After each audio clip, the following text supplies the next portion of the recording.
Well, hello, everybody. Tonight is the first Dallas Personal Robotics Group meeting of the new year, 2023. Welcome. Hope we're all off to a good new year so far. And what we'll do tonight is just have our regular weekly meeting. Just for anybody who might be watching, these meetings are free to attend. You can follow the latest calendar here. Membership isn't required, but some of the regulars pay to help cover. We have some fixed costs because we are a 501c organization, been around for quite a while. These days, you'll find us online every Tuesday night and the second Saturday of each month. Kind of like STEM for adults or whatever. Maybe that's a bad term, but we like building stuff and putting it together, microcontrollers, 3D printing. Brief housekeeping. At some point, I hope we'll have a discussion about refreshing the board, the official elected board. We normally do that in January. We kind of skipped last year, COVID or I don't know what, but I hope we've picked that up again this year and straightened it out. We have on the 14th of January, Doug and I haven't posted anything yet, but we have the Dallas first team, Iron Rain, is going to give us another presentation. So it'll be very interesting to see how they progress since our December meeting. I just know I always get really inspired by what they do. So get some ideas, share some ideas. And then we have this kind of a brainstorming list for other things we might want to do with the club. At this point, anything else anyone wants to throw into this mix for housekeeping? You had something going on January 21st that you posted an email. I did? Well, somebody did. The SRS January 21st meeting announcement. Oh, I didn't. I missed that one. Isn't that Donna? Isn't that Donna up there in Seattle, Redmond area? Isn't that? Yeah. Okay, cool. Well, there's more of that online, I guess. And if you don't know the website, we can put it in the chat here somewhere. Somebody can do that. Yeah, apparently the email says she's got a presentation to do on finite state machines demystified for robotics.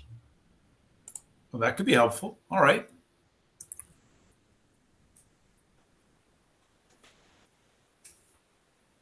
Okay. That's how we do it. Good deal. Cool. Anything else I've missed?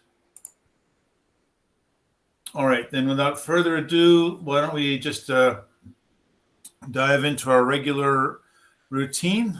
So we have in queue for tonight, we have Ray with a new gadget. John has something to show.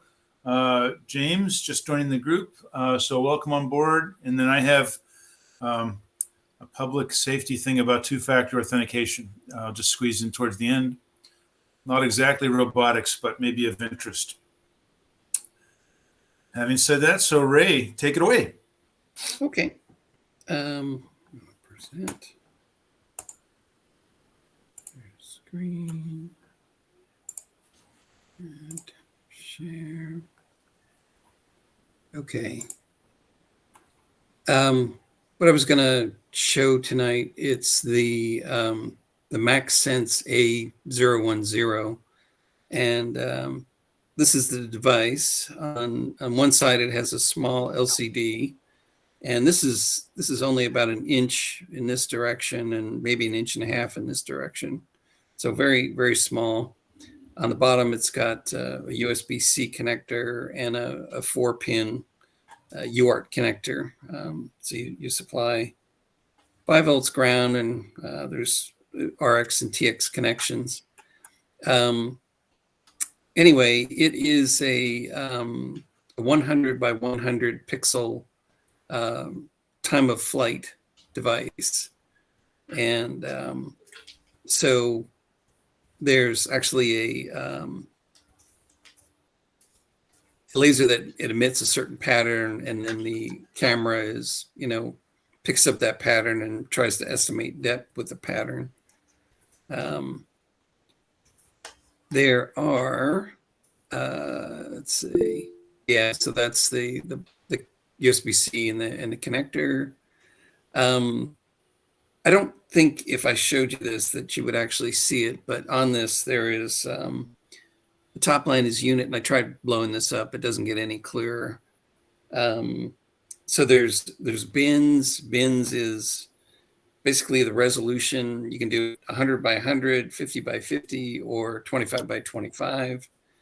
There's a frames per second readout up here. You can barely make that out. Frames per second. I think it's set at 15.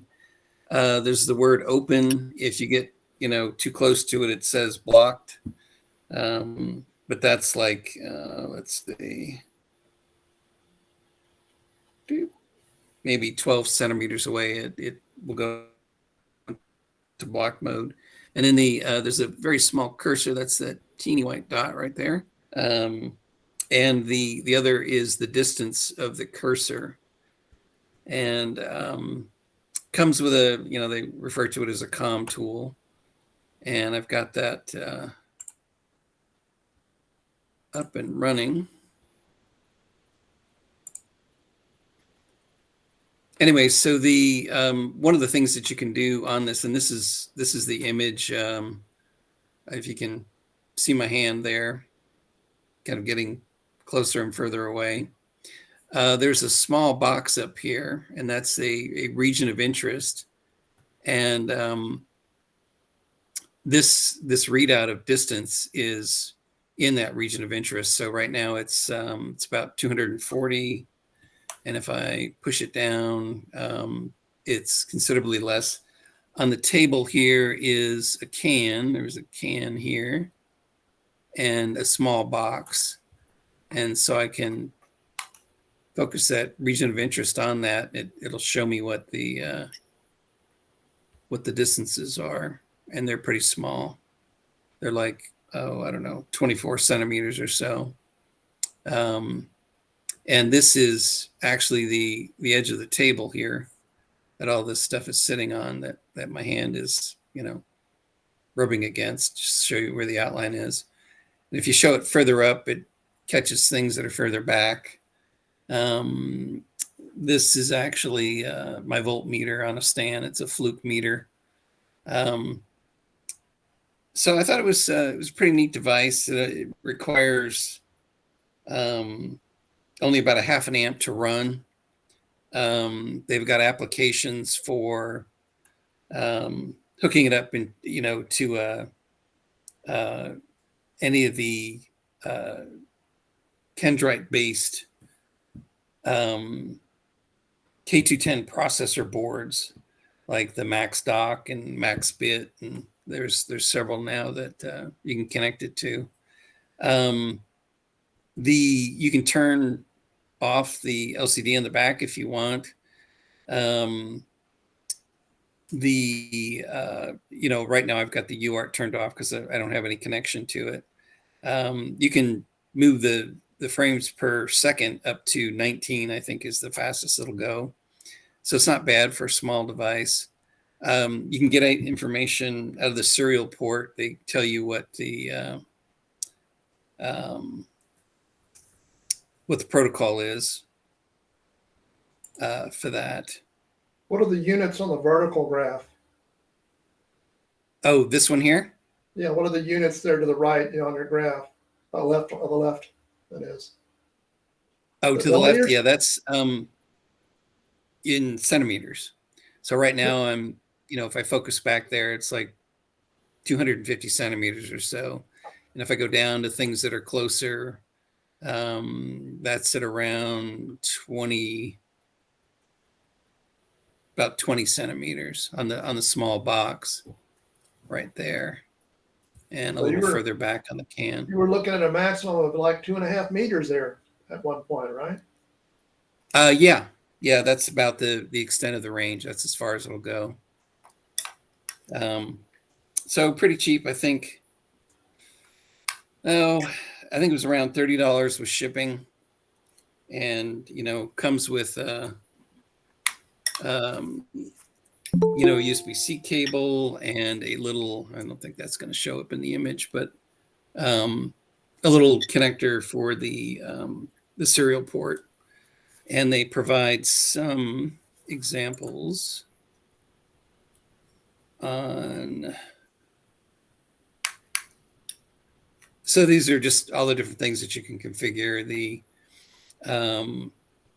You can start and stop the processor. You can, either use the LCD if you want or not, use the USB or not. Same thing with the UART. I'm not certain what the anti-MMI is, anti-multi-machine interference. I don't know if that's like filtering or smoothing. That's kind of my guess. The bins are, it's basically the resolution that, you can display. So like I said, it's either 100 by 100, 50 by 50, or 25 by 25. On that, they're GUI. If you stick in the X and Y coordinates, it'll give you the distance if you turn that on. Units, it's just, you can either do,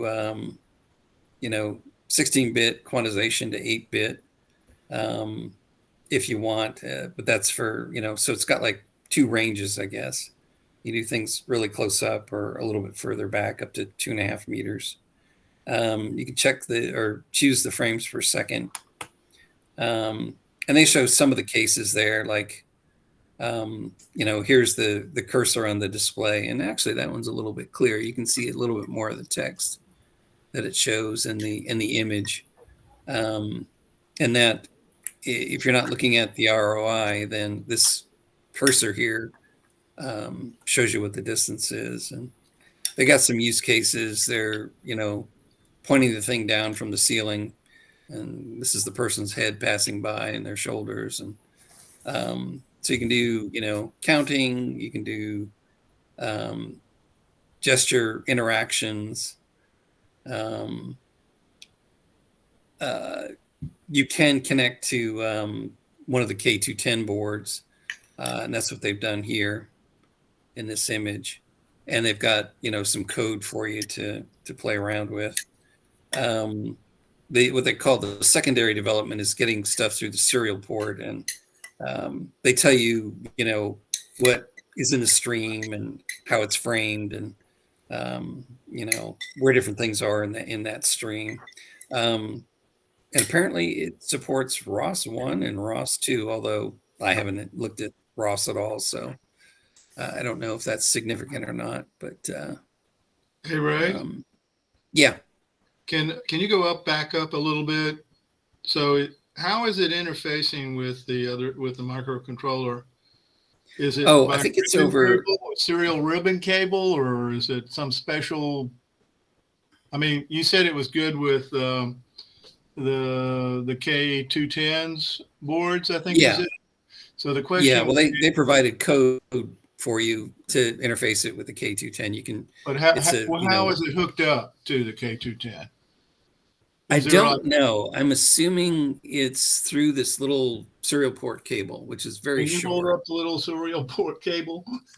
Yeah, I'll have to get out of this. No, we can just open your window. Do they have a picture of it above? You might throw up. This is the okay. So it is really very small. Yeah. Okay, I got you. So it's just four wires. So it's just really 4 pins and a mating connector. Okay. To go with it, but I'm assuming that's how it's hooked up. Are they showing it mirrored? Are they showing? Say that again. Are they showing the output mirrored? See, they on the screen here? Yes. Yeah. Yeah. And it's a little difficult to see, but it's like something hot, I'm assuming something cold, and a fan. Okay. So I'm assuming the white area is the fan, and that little piece is something, and that's part of the white cup or something. Okay. But because the camera's definitely pushed to, off center of that fan. So, but Is it supposed to be Anyway, temperature? say that again. Is it supposed to indicate temperature or something? No, distance. Okay, But I think they're just using two different objects to, you And know. it- and they just threw that in there to confuse you. Yeah. Mhm. Yeah, it's not that, they're, heating or cooling something. It's three different objects actually. But anyway, so yeah, to take a little bit to work with it. You can make it work at very, not the traditional 115,200 baud rate. You can go up into like several million, I think 2 million Mhm. for it, bits per second. So you can do things pretty fast. So, and if you reduce the image size, you can, not have as much to work with. And I'm guessing typically what you do is you'd look at like a line of pixels, or maybe draw, a box around a certain area, maybe a region of interest or whatever, and say, okay, what is the distance along this line, or the two vertical lines of a box or something. But Hey, Rick, anyway, did you put the product link in the chat? sure. Okay, that's But really for the cool. price and for the size, the resolution is it's definitely smaller than the Arducam, and but it does require a lot less power, and you could still hook it up to a processor if you wanted to. It doesn't require a Raspberry Pi. And But you need less power. Half an amp is pretty substantial. What does the Arducam take? I thought it took closer to an amp. Well, the Arducam says to use a 4 amp power supply on a Raspberry Pi 4. Yeah. So Yeah, that's all. That sounds like a lot for that little thing, but what do I know? Oh, for this, yeah. Yeah, it's half an amp, 5 volt, 250 milliwatts. gotta be the LEDs are probably taking a lot of power to send out light. Yeah. Well, I guess that's part of it. It's an active device rather than just passive. What's the field of view, Ray? I know they listed that out somewhere. It's not super wide. I think it may be, if I had to guess, maybe between like 60 and 70 degrees. So it looks to be But it I'm looks sure to be that's in the narrower than specs what I somewhere. had. And mine was 70 degrees. The one I showed last week, or the week before. Oh, okay. Yeah. I don't know if this, there is a really, it's like 12 pages. It's supposed to be the specification for the thing. And I know let's see, Windows system. I've looked at that before. I don't have it up right now. Let's see if.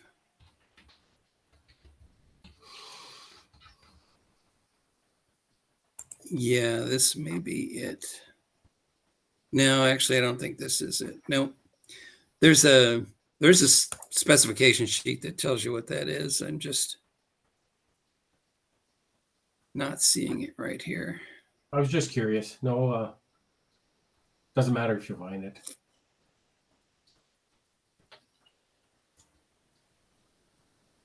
System, that's the tool. Anyway. Hardware information, I think. Yeah, Arducam. I was reading the Arducam specs. It's 70 degrees viewing angle. Is it? Yeah.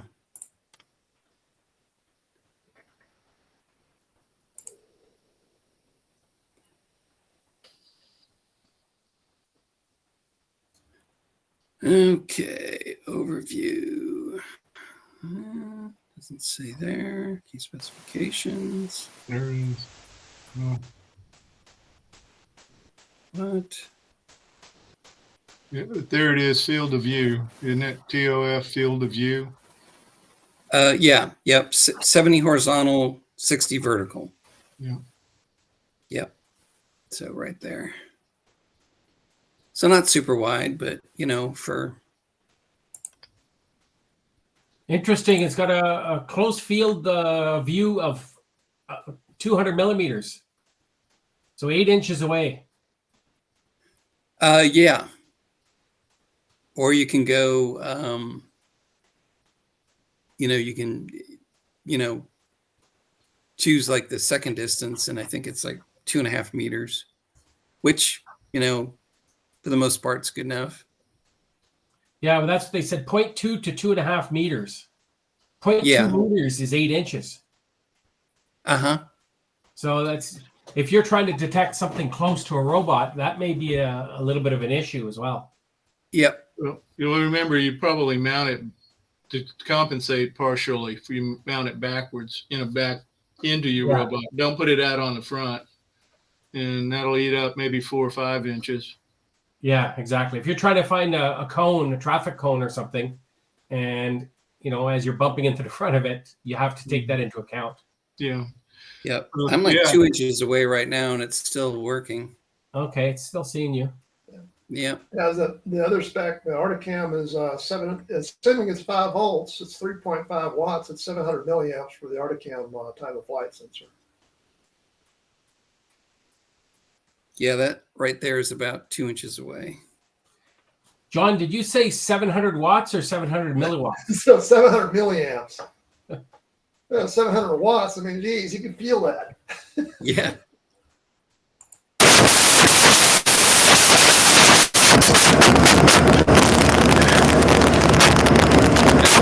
That is. Ooh.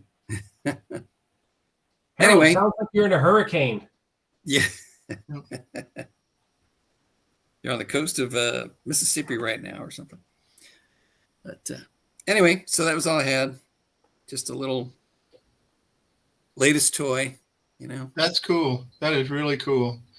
I think, the thing that's the most exciting about it, Ray, is the fact that you can use the K210 board instead of a Raspberry Pi. Yeah. So now you're starting to move, because, with the Raspberry Pi, you're always overkilling. Mm-hmm. And with this, might be a more compact and tighter package. Mm-hmm. Yeah. Yep. Less power consumption. Can you go ahead and put that link down? I don't think you've done it yet. Whoops. Nope, I didn't. This is for the wiki. Do you want the wiki link? No. Let's go with the product. Whatever it costs and how. Okay. If I wanted to get one, how would I get it? Okay. Actually, I would say put both down. I could I see where actually I got might mine went. on Amazon. Look at Ricky. So that's why I said put both. Okay. Yeah, it'll take me a minute not okay. Amazon. I got it on AliExpress. Yeah. But you can. How about? Did you get it from Banggood? I'm just curious. I didn't see it on Banggood. How about from themselves directly? Yeah, you can. Yeah, because they usually have I a just- low price and high shipping. Yeah. Okay. Let me see if I can find it.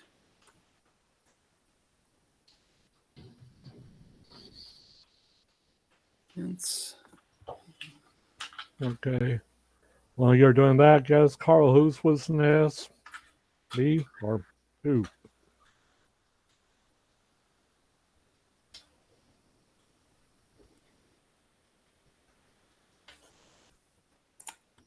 Yeah, let's see which one this is.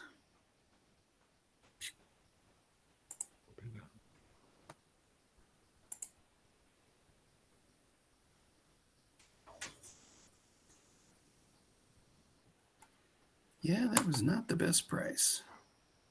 Well, maybe I paid more for it than I thought. Yeah, I'm gonna have to dig out, look where I got it from, and Okay. verify the price. I thought it was AliExpress, but I think what it is, it's not on sale anymore. That could be. The price went up. How much did it go up to? It looks like on this on AliExpress, 46. Okay. Well, it's still not too bad. Yeah, free shipping. So, Mhm.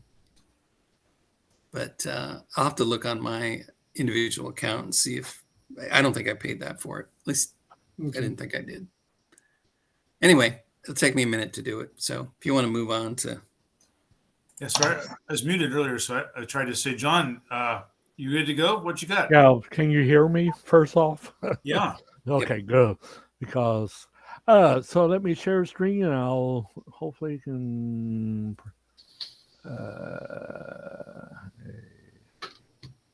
it doesn't work if I go right. So the first thing I found, there's a couple, so we'll see if I can tab through this. The first one was there's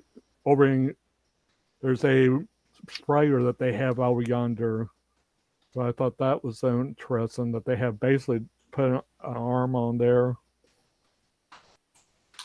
that can spray the wall. So you can see it's just basically an arm. So I don't know exactly how new that is, but they use a 3D scanner seemingly to create the space and then paint.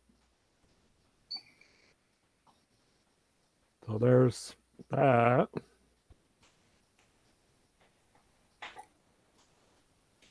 once we open up the border again, hopefully they'll, you get. Well, get a this few more is over in painters. Europe somewhere, so it's not here. So somewhere over in Europe, I forget exactly. I wouldn't say French, but I mean, basically all they did was they use an arm and a scanner. So I don't. To me, it's really not all that thing. I mean, you could probably use your little scanner that you have, Ray, and an arm, and generate this. I mean, French, yeah, that's what I said. Is a French startup. So that's the first one. Now I don't know if I click where it'll go next. So hopefully it'll go where I hope it goes. Okay. So yeah, good. This will work. First me haven't clicked it. So the next thing I found was on Thingiverse for people who want to print a little robot car. They had this out there. So you can see that. So if you don't want to have to reinvent the wheel, there's that. Do they have tread for it? I think so. Or is it just like spiked wheels? I think, well, it could be spiked wheels, but let's see, where are they? Maybe just spiked wheels. I know there's the tread. Looks like tread. So yeah. So, but it looks like a nice real compressed print. So, actually a pretty decent one. So there's that. But no code, no video. So, and then after that, for people who can't get their truck quite fast enough, but would like to have one, there's that. Speak of another tread one. So this one, I don't know if they have any more details. Okay. Yeah, this one actually talks a little bit about the stuff that they put in it. So better get your cyber truck before Elon Musk heads implodes or something. So you have that. Okay, and after that, get more into the technical, not print stuff. So there was this one, Stratabos. It actually looked pretty decent. layout. So somebody's interested in that. They use a base RC chassis.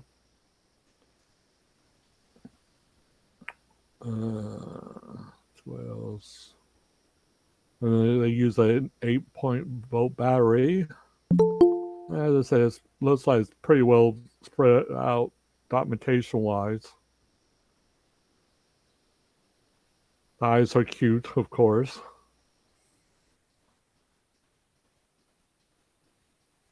And they're using a time of flight measure sensor. That I don't know what that really is. It must be telling that your normal, well, I think ping sensor. I have never heard of a VL53. Is that a ping sensor? That's why I'm thinking that looks like regular sonar. I think the time of flight sensor is on the bottom. These things?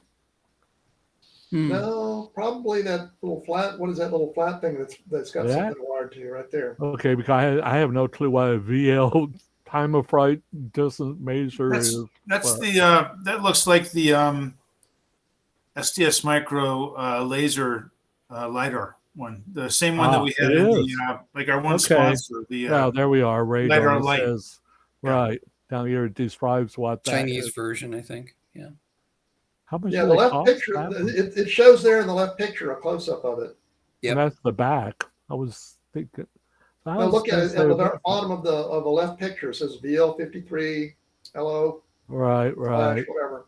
LOX, yeah. So that must be that thing in the center there. Okay. So how expensive is one of these? Offhand? Say that again? How much does it cost? $20 to $30. I mean, for that little thing?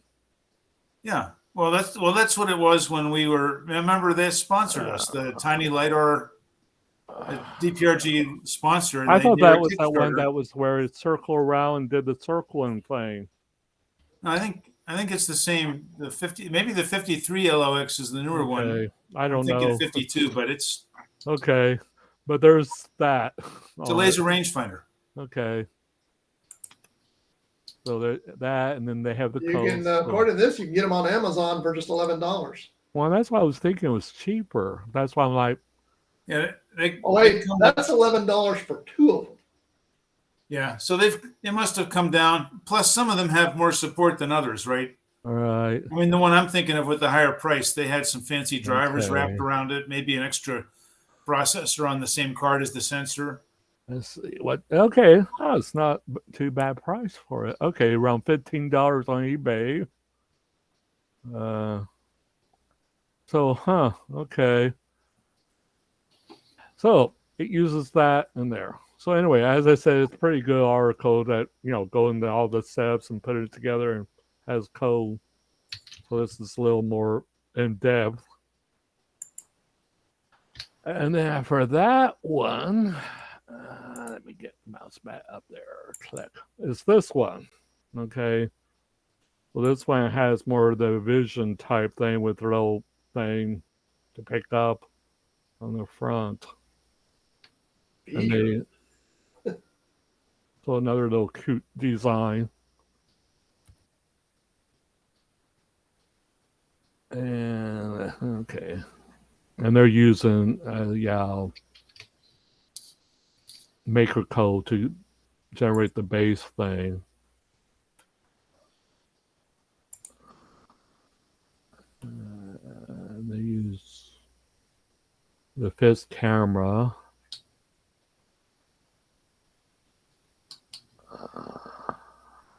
Now this one's more off the shelf parts. It's not as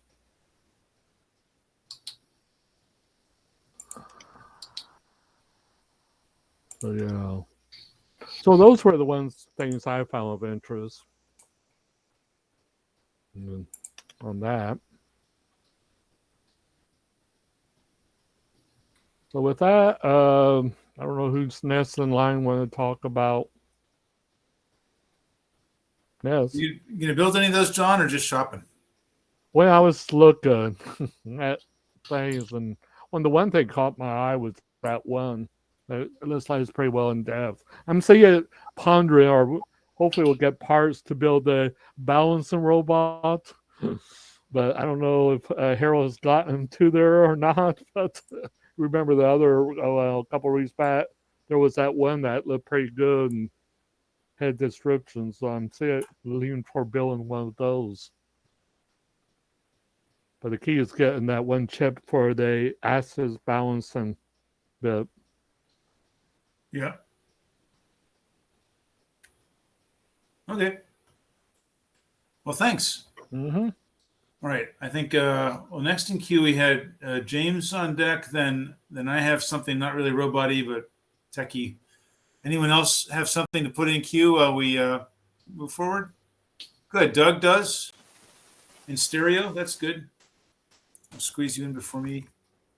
Okay. Well, James, welcome aboard. You still here somewhere? Yes, you are. I am. Yeah. Well, feel free to introduce yourself, and just remember we record these. If you want to not be recorded, you have to speak up. But otherwise, we'll see you on YouTube. And you're muted. I said that's fine. I record. My name is James Westhoff. They call me Jim, and I'm really glad to be here. I thought I'd start off. Let me give you a little bit of background. I live in Virginia. I've been tuning into you guys off and on for about 6 months, and I always walked away in awe of what you guys knew and how much you contribute to the hobby. I went to Gonzaga, graduated as electronic engineer from Gonzaga University, go Zags, and worked on my graduate assistantship at Oregon State University. I taught electronics there and got tired of being broke and found out I wasn't a teacher really fast. I didn't have the patience to do that. So I went to work at a place called the Naval Security Group Activity in Hawaii. And a little bit of history on that. If for you history buffs, during World War II, a group that worked in the Navy broke the Japanese code and naval code. And by doing that, they was able to position, Nimitz was able to position 3 of our carriers off Hawaii, a couple hundred miles, or off of Midway. And that's who the Japanese was attacking, and he was able to sink all 4 of the Japanese carriers with the loss of 1. And that group was continued through the years, and it became known as United States Naval Security Group. They're the group that works on exploiting signals, and at the time I was working with them, it was primarily the Russian submarines. So I worked for them for a number of years and also for NSA. And I went to work in Hawaii, worked there 3 years. We was at a reduction in force where they laid off all GS-9s and below. So I went to work in Japan, and a job in Japan was at a system engineering level, installing equipment and designing installations and stuff for NSA and the U.S. Naval Security Group. I traveled to Japan and Taiwan, Formosa, Udon, Thailand, all over the Pacific. That was my stomping area. I went there on a 3-year tour, and I left screaming and clawing. I didn't want to go back after 7 years. I loved it there. I loved the Far East and everything about it. Wound up in Washington, D.C., and I worked as a manager of a program manager for a joint program office with the Royal Navy and the United States Navy, designing intercept equipment put on our destroyers, the Spruance class destroyers. I retired after 28 years of civil service and said, I think I'll take up golf. And that was a big mistake of my life, because 13 years, I started with a slice, and 13 years later, I still had that slice. And I managed the golf course for, 11 years. And the best job I ever had. You always work with happy people, and it's just contrary to being in the returns department at Walmart or something like that, where every day you work with angry people. During this time, my involvement in electronics was always at the system level. So I retired and decided one of my hobbies at one time, I ran myself and another yo-yo. We ran a shop where we built pattern AMA aircraft. And I don't know if you know anything about that. We cut out our own foam wings, cover them with balsa wood. They had to fly equally straight upside down as they did right side up. And so we went at that for a while. We did custom building, but got out of that pretty good because our wing spreads on there was about 6 feet to 7 feet on his airplanes. And we had to ship them out, which means that the wings had to be detachable, and it just got too much of a hassle. Things was getting crushed in shipment and stuff like that. So we gave that up. And next thing I took up was flying RC model helicopters. And we was the first one in our neck of the woods, myself and a bunch of other screws that got together and decided we want to learn how to fly radio control helicopters. And we had some helicopters out of Germany, and they was called the Schluter. And I don't know if Dave Anderson is here tonight. I noticed hanging from his ceiling is a radio control helicopter. And we sponsored the World Championship, our club, and we had contestants from all over the world came in, and they had to fly maneuvers and hovering maneuvers, flight maneuvers, and so forth. So we put that on.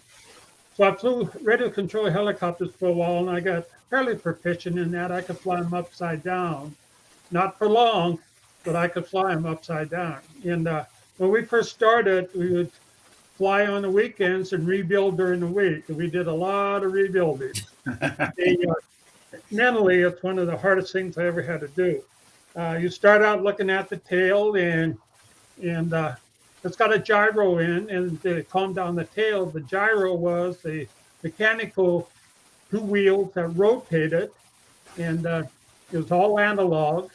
And it was okay as long as that tail was pointing at me, because left was left and right was right, and it had all the controls of a regular helicopter, a collective, and all the sticks you would find in a regular helicopter. But when that nose came swinging in, there was some controls starting to reverse. And you push forward on the stick, or the helicopter would back up. You try to back the helicopter up, and it came right towards you. And we was flying about 6 to 7 foot rotor span on these helicopters. It wasn't a small thing. And myself and another guy took the engine. Everything in radio control helicopters is dead weight, so horsepower, it's all about horsepower. And we took the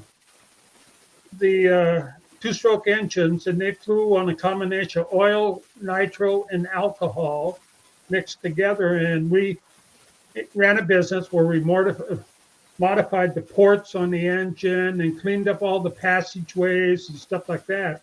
We could get about 25 to 35% more power out of them just by doing that. So I did that for a while. Got out of managing the golf course and looking for something to do. So I never had the money or time to take up electronics and robotics, and ran across your group, and I said, okay, that's where I'm going to be. And so that's my background on it. During this time, I didn't have any programming. When I left college, it was Fortran, and that was it. So I seen what you guys were doing on the different languages that you use, and I took up let's say about a year where I never tried to build anything. And I learned Linux, I learned Python, I learned C, I learned C++. I went through a course in ROS and some of those. Now, if any of you guys know what a high handicap golfer is, I'm a high handicap when it comes to programming. I mean, I'm looking for help. So I'm looking at all you guys and say, man, we got some expertise here. So And I noticed you're kind enough to lend a hand whenever it's required. The other thing I'd like to mention to you guys, I was fortunate enough to acquire a lot of parts when I started this from other people and also bought some parts. So if you're looking for anything where being the supply is now that you can find it, I'll be happy to help you out if I have it.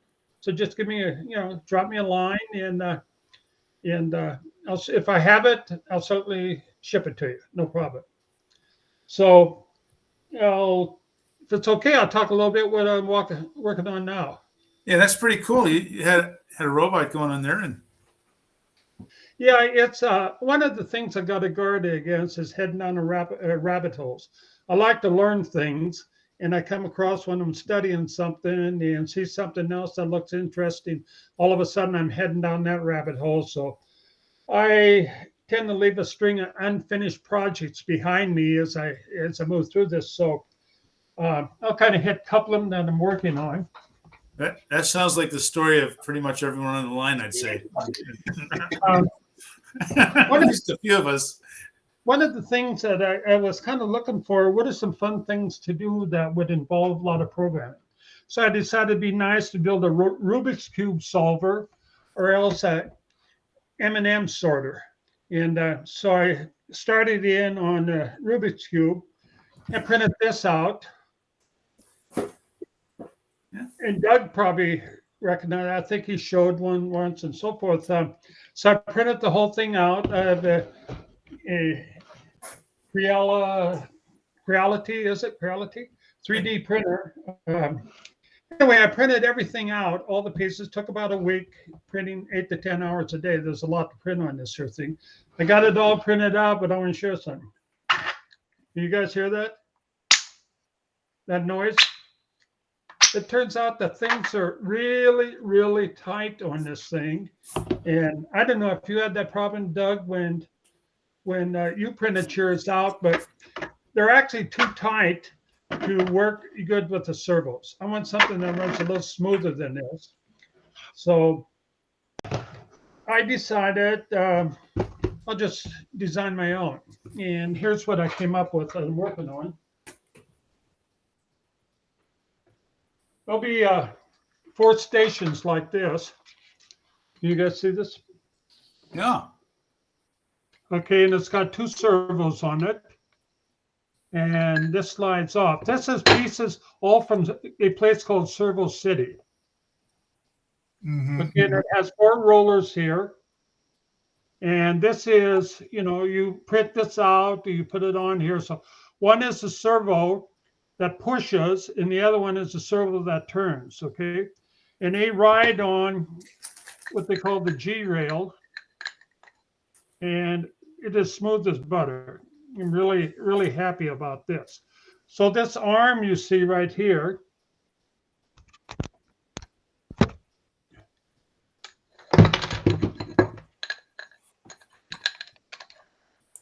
you gotta forgive me here. I got my camera all not at the right length and so forth. That's a hook to something stationary here, and as the servo turns, it will push this in and out. Okay, into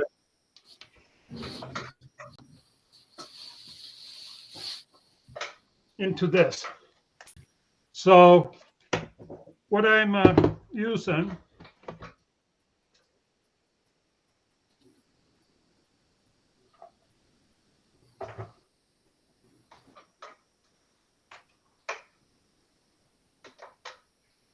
this little gizzy right here. Oh, the Maestro. Oh, yeah. And that's the control. I forget what you call it. I think That's a Pololu Maestro. Yeah, that's what they call it. Anyway, by the way, so whatever the guy tells you to use, or what, if you continue with your other model, the one that you showed earlier. Yeah. If you were to continue with that, you can only use the one that he recommends because that's the way the software was written.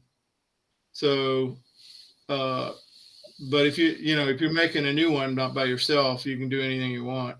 here's my plan, Doug, and maybe you can tell me if I'm screwed up. the way he's got these arranged is they're all pointing towards the center in a vertical plane. Yeah. Okay? And that's the way I'll arrange these. They'll sit like this, will be the top one, and then there'll be one here and so forth.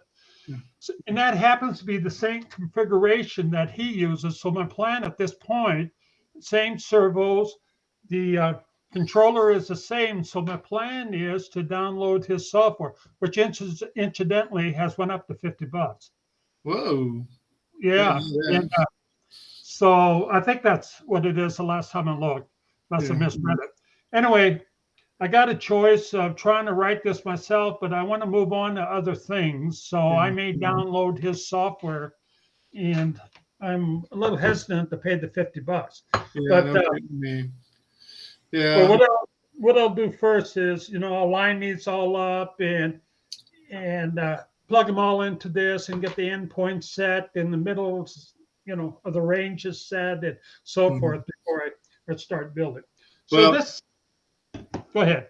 Yeah, I was going to say, James, I'm not sure his design, after I built it and everything, it works, okay? But there's faster ones out there now that essentially move the cube less, and they shoot shots. Otherwise, in the way his software works, is it takes a photo, rotates the cube, takes another photo, right? The cube. So he has to move the cube 9 times, right, or 6 times. I'm sorry, 6 times before he gets all of the spots located. And some of these other programs, they use mirrors, and they grab more. They hardly even move. They just, they get all 6 things together, and pretty slick. And they're a lot faster than this one. But since you're already into this one, I would say go ahead and I'd hesitate. Well, he's probably got you over the barrel, but I will say this: he went out and he designed that machine. He did a really good job. I think you'd find that when you were printing yours, you probably have some small dimensional error on your 3D printing. Right. And that's what got you, because mine worked really. I just printed his parts, and they worked right out of the bat. Did you do it in PLA? I assume. The what? The material PLA. Since you were in PLA. Yeah, that's what I did too. So it's so much easier. Anyway, I'm just saying is I suspect you got a small dimensional problem with your printer, calibration or something. Well, I actually got 2 printers, and I tried to run both printers, and both of my printers print exactly the same.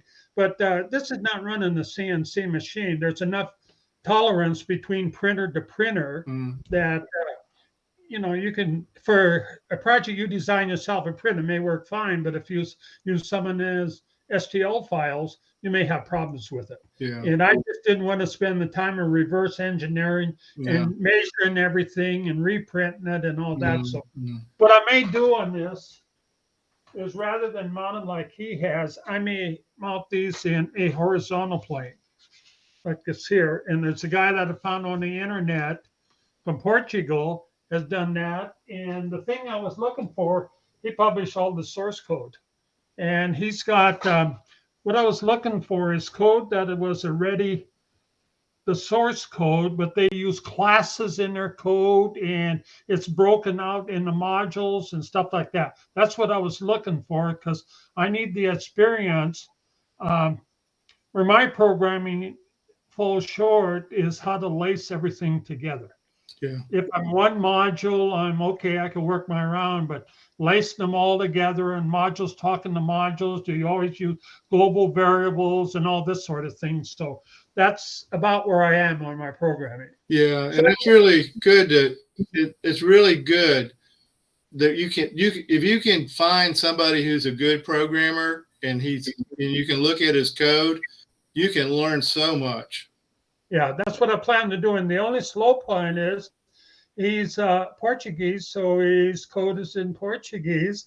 So then I had to head down a rabbit hole. I need a Portuguese to English translator so I can translate the title of his subroutines and functions and all that. But so this kind of rides on the back burner, when I have time. And In case you don't mind reprinting a little bit, here's this you might want to look at. okay.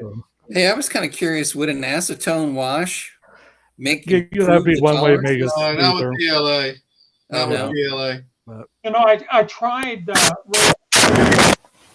I tried beeswax, I tried light oil, I tried everything. Well, the I best mean, thing would be is reprint and size it up just a tad, but What here's about something better? File to fit, paint to match. Yeah. I mean, put a belt sander to it. Harold, I think your audio is really crossing on your microphone, Yeah, short there, Harold. There we go. Sorry, dude. Hit it with a shoe, Harold. That always works for me. So, but here's one that notice how it works. It basically has a hat that turns. Okay. Yeah, I saw that one, John. I have that one. I downloaded about every Rubik's Cube solver. And it's Raspberry and Python. So that's the key. Yeah. You were saying about the code. That would be a learning. Okay. So I suspect the code's already out there and you could go through the code without too much problem. And the way it spins, it probably doesn't take very long for it to go through the logic. Because there was a book I had way back when where you had basically 22 steps and it would solve any of the code on the cube. Yeah, the God's number or whatever they call it. Yeah, I forget that, but it was basically turn. I think it uses that for this logic. So you might look at this one. Because I mean, it looks like it's, well done, relatively easy, mechanically wise. So it just turns the ball. Yes. I believe I have seen that. I'll double check. I know who it is. Yeah, that's pretty cool. So just the way it works mechanically wise and all, it looks to me like it's one of the better designs out there. The other thing I worked on is, I don't know if you guys can see this.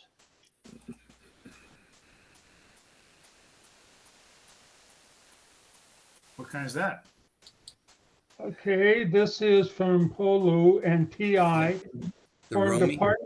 Formed a partnership, and it's called let's see, TI-RSLX,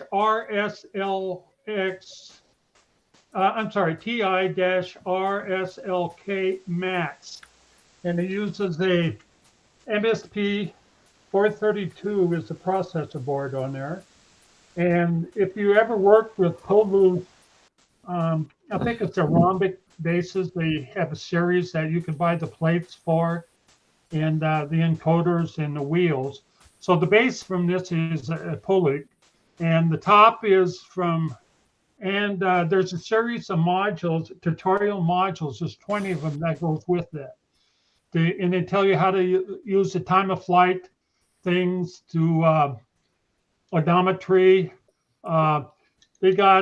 You can also get from Polu is these switches that are up in front for the bumpers right here. And these are the motors. These motors snap out and you can pull them out. This whole thing comes apart. It's easy to assemble. Mine came assembled. I'm sorry, I gotta put this camera down. If I can do that. anyway, it's got 20 modules that go with it. And they start out at the first one, the introduction, and the next one is they cover some CC or C programming language and so forth. So when I get a chance, I work through those modules just for the experience of, how pointers work. That seems to be my hang up in C, is getting a handle around the pointers and things like that. Anyway, that's put out by Polu. I decided a while back to build my own.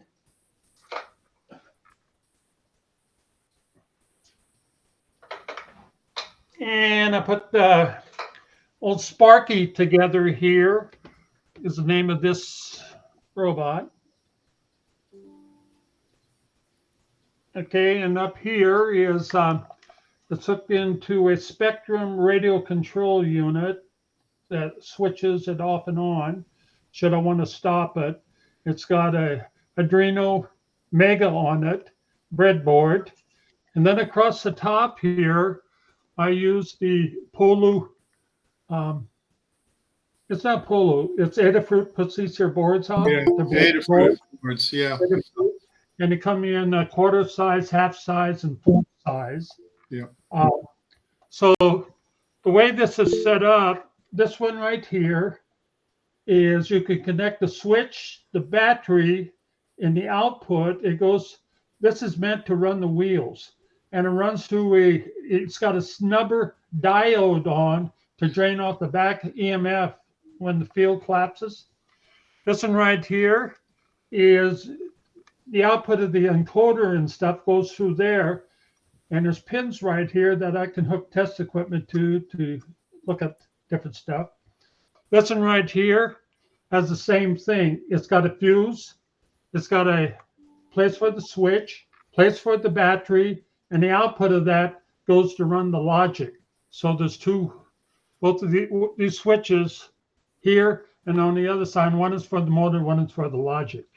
So I put those together. If it works out, what I'll do is send those to EDA and have boards made of it. I'll incorporate this all into one board. And on the bottom of this it's got a differential steering. And what I use to put this together is, I don't know if you can see these motor units. It's got gearing in there, and it's 2-to-1 on the gearing. It may be a little more than that. And the reason I did that is I like these wheels not to have any twist in them. So I want them to run solid, and I want the distance between these here wheels to be constant, so the odometry measurements is not affected by that. So they run really smooth. The nice thing about reducing the speed on this, it picks up a whole lot more ticks since you're reading the motor compared to the distance that your robot travels. Anyway, so I have built this. I'm probably not going to continue working on this because I kind of want to go in a different direction.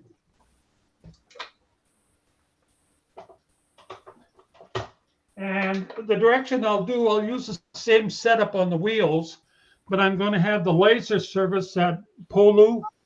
I don't know if you guys are aware, but they do a laser, and you send them a drawing in a PDF file, and they'll cut you out from metal or plastic or whatever you want. So what I'll do is draw the plates for our new robot, and 2-3 plates, whatever it is, and that way I can put in the mounting holes for the wheel units and the back wheel, all that stuff, and cutouts to go from one plate to the other. And I won't have to worry about cutting those out myself, because I cut these out myself, and it's a pain in the rear trying to get things straight. And when the weather's freezing, and I don't have really the power tools to do all that, so I'll make use of their laser service down at Polu. So that's my plan on that.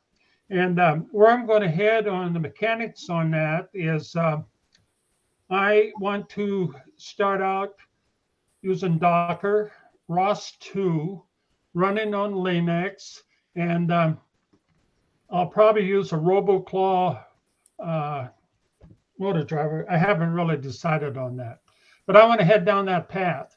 And I went through the course of using ROS 2 and so forth. There's a really nice course out there that's available. I don't know if any of you guys are interested in that.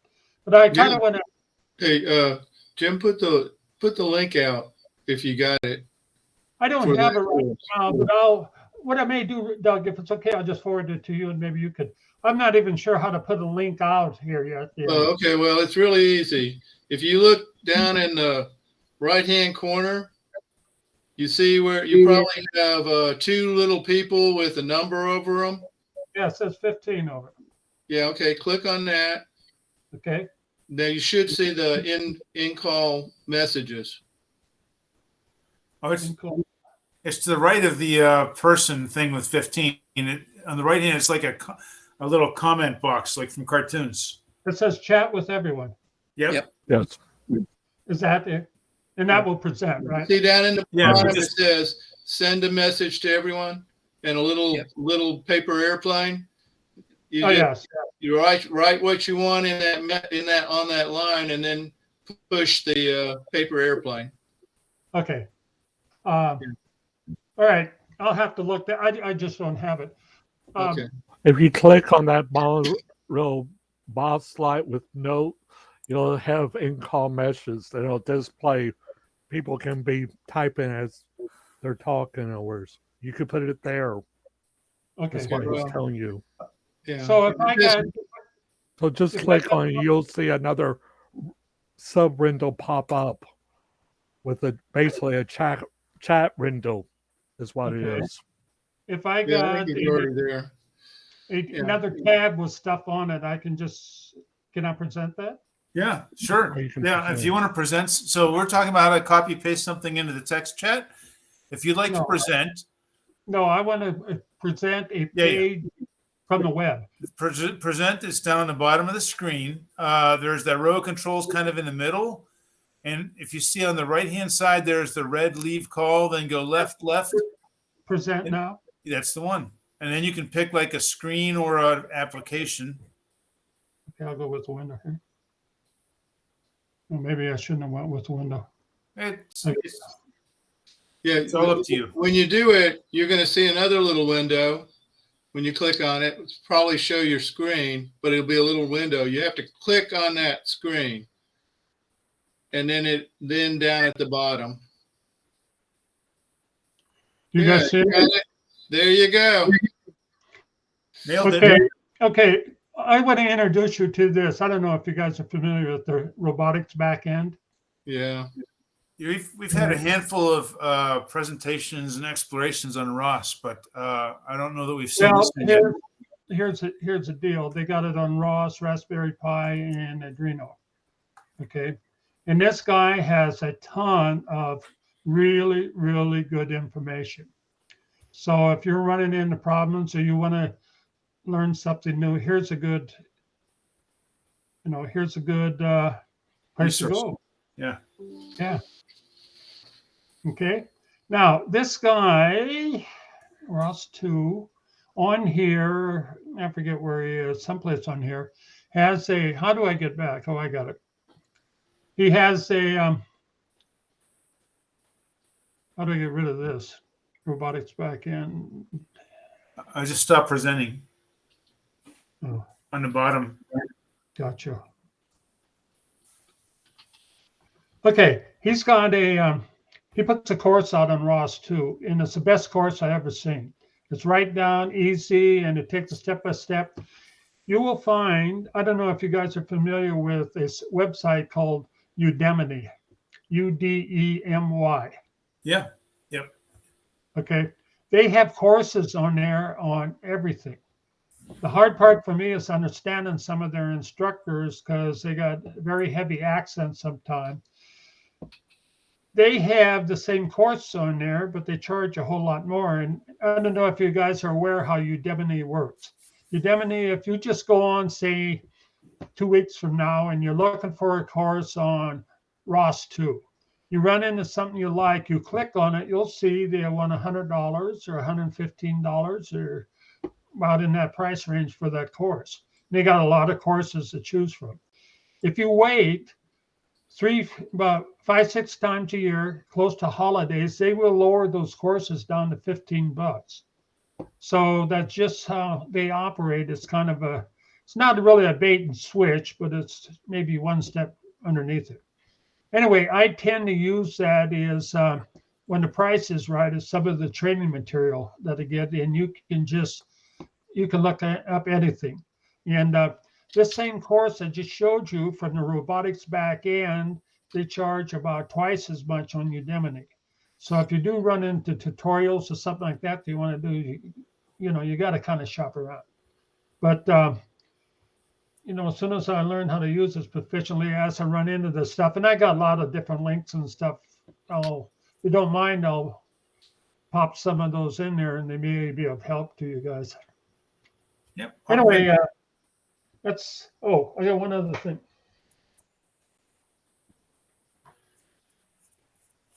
You could cut me off anytime, Carl, because I tend to get running down a rabbit hole right now. Are you excited? It's passionate. Yeah, it's so here's one of the projects I'm working on. Dropping parts right here. Doing all this different programming and stuff like that is what I'm working on here is a breadboard. Okay, and these are going to be 3 bus bars plus 12 volts from one battery, 6 volts from another 12 volts, and this is the ground bus bar. Okay, and these are the same thing you've seen before. It's a switch with a stubber diode on that'll hook to the motor side, and this has got this will have 5 volts coming out of a voltage reducer and 3.3 volts coming out of there. So I'll be adding stuff to this Raspberry Pi. This will be one of the processor boards that I put on. I don't know if you guys are familiar with this little board. It's called an ATP. It's from SparkFun, and it stands for all the points. And they come out with about 6 micromod processors that you can plug into this thing. And so I'll be mounting that on the board. I probably put a do on the board, and I'm going to put a Tinsy 4.1 on the board too, and those will be the processors. So the idea here is that if I build before I commit something to a robot, I got a board to test out stuff on, and like, for example, a PID. A controller is, how does that work? How do you tune it? And this sort of thing. And what I did is print out these wheels. You can see the wheels on the end of the Encoders. They got slots in it. Yep. So right here is an optical interrupter. And what I'll do now, these are encoders coming out here, quadrature encoders that are coming out, as well as the motor drive. So, but in the back of my mind, I kind of put this on because I are trying to maybe in the future do something with a motor dynamometer. Is because PIDs, it's best tuned when they're under load. And anyway, the plan is read this with a Smith trigger or something like that to form the pulses, then feed that into a phase lock loop where you could simulate missing pulses, which would simulate the wheels slipping on it. But that's down the road a ways. But anyway, I was just printing, so I just slapped that on. But so I'll be setting up this breadboard here in the next week or so, and I'll have something to test stuff out on. And my plan is, when I build a robot, I'll test it out first, and then I'll commit it to a board. But every one of these here are raised up off of the deck. Okay, So they got space under there. So where the cables can be run underneath the modules. Mhm. And a lot of these boards, like the Kibitzing 4.1, has a development board that has, rather than the push-on pins, they have the screw-in terminals to try to make the wire, solid on this thing. So anyway, that's where I am. Pretty good. Pretty good. You really into it, Jack? Yeah, but it's all measured by the end product, Doug. So far, that's about a 0. No. It's the journey, Jim. It's the journey. I hear you.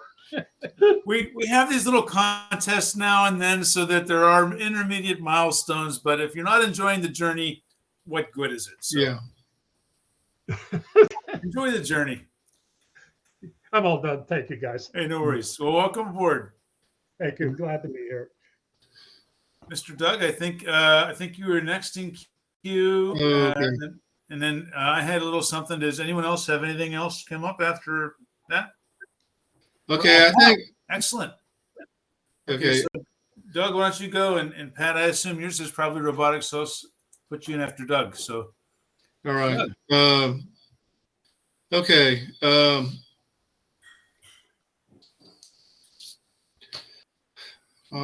Okay. First off, I wanted to say, last week I showed one of my cases, and I said that this thing was a lot worse than the other case.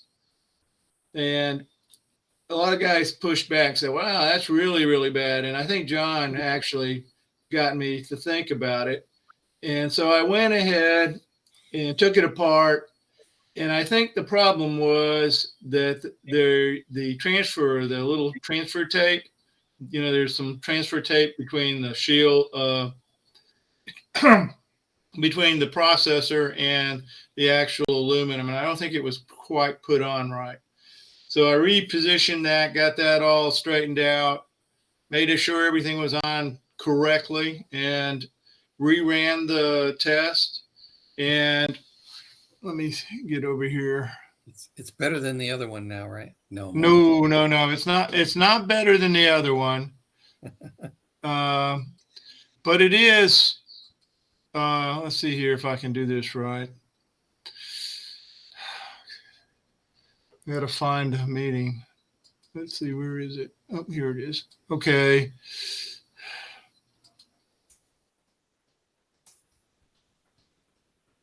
Okay, I'm just going to go ahead and do the entire screen. Okay. Doug, do you have a source for that tape? You For know where to what? get it? Source for what? A source for that the silicon heat transfer tape. I'm still back in the days of mica, I guess they were called washers. You can buy it. You can get it off of Amazon. It's not too hard to get. Oh, can you? Okay. You have to be careful though, because the stuff they tend to use on cases, it's really pretty thick. Mm-hmm. And there's some really good tape that's sold on Amazon, but it's very thin. Yeah. Okay. And I'm not sure it would cover the gap between the two because, this is milled for the type of tape they used. Oh, okay. So you probably have to, if you've got a piece, when I drop off, what I'll do is I'll put in the chat the thickness of the tape that they used. Okay. Okay. All right. Ray. And then it'll be so you can kind of get an idea on it. Yeah. Ray, All right. Yeah. Ray, you might check with DigiKey. I have 4 different thicknesses, and I think about it at DigiKey. But Okay. I'll verify that because I was having problems on heat sinks and stuff like that it wouldn't actually make contact when some of the tape was too thin and so forth. So, Okay. I think, essentially that was the problem with that first test that I showed. It was not touching. or if it was touching, it was touching very lightly. So anyway, this is the good one, the Velross case that I showed you, which I still think is an excellent case. I've never seen anything quite that low. I mean, that's just phenomenal. And this is the more easy to obtain standard case. And you can see it gets up to about 62, 63. Doug, could you hold that up, please? Hmm? Hold the case up, Doug. Could you hold the case up to the camera? Okay, let me see. I'm trying to think about, yeah. Okay, there's a little pin, you can pin me. And if I can figure out where the camera is. Could you show the top of it? Is that a metal top that's on it? Yeah, it's a metal top and a metal bottom. Does it have a fan? I'll see if I can find it on Amazon, and I'll put a link in for it. Okay. Okay. Yeah, because in fact, I might even go to the Velmoss and I'll put in a link for that. It's Okay. you know, John has mentioned that he's heard that some of them have where the aluminum is all the way across, that there's some problems with the Wi-Fi. I can tell you in my lab here, it's not a problem. I don't know, you know, if I had it on a robot running in the backyard, it would probably lose Wi-Fi faster than one that wasn't covered. But Well, it's only an issue. It's only an issue if you're kind of pushing the range a little bit. okay. That security camera attached to my mailbox. Yeah. Are you, Out is curb, that a out curb. John? You know, I put a metal heat sink on it, an aluminum heat sink on the Pi Zero in that camera box, and it definitely cut down my received power at my wireless access point. I mean, enough to where it was causing me problems. And once I removed the heat sink, I got a lot better reception. And in general, you guys that run Pi 4, are you having heating problems with those? No, because we're using pretty good cases. Okay. If you run it without a case, you can run into problems. Here's what I got on mine. It's this is a heat tube coming off a metal plate that goes on top of the chip, and then a fan on top of it. And it works pretty good, but I don't know if you need it. You'll run interference with anything else you're trying to plug into it. You know, you can get at the pins and stuff, Yeah. and you can get these here where this is in this shape. You can also get them standing straight up with the fan. The heat comes up, and they seem to work really good. Yeah, But they do. They anyone with a fan usually works pretty good, but I'm trying to go passive, James. I don't. Yeah. I want to get rid of all the fans. that's kind of what That's I what want. I'm- And I just didn't have the experience of knowing how hot they get. But I would like to do away with the fan and stuff too. It's just simpler. Yeah, I can't remember if the Pi starts the throttle at 70 or at 80, but at one of those temperatures, and I think it's 80, but don't quote me on it. But just look it up on the internet. It'll start the throttle. Okay, and when it starts the throttle, one without will actually go. It'll ping pong back and forth. Because it'll throttle and then it'll cool down, then it'll go back up and that'll heat it up and it'll throttle. And so you'll see a lot of it once it gets hot.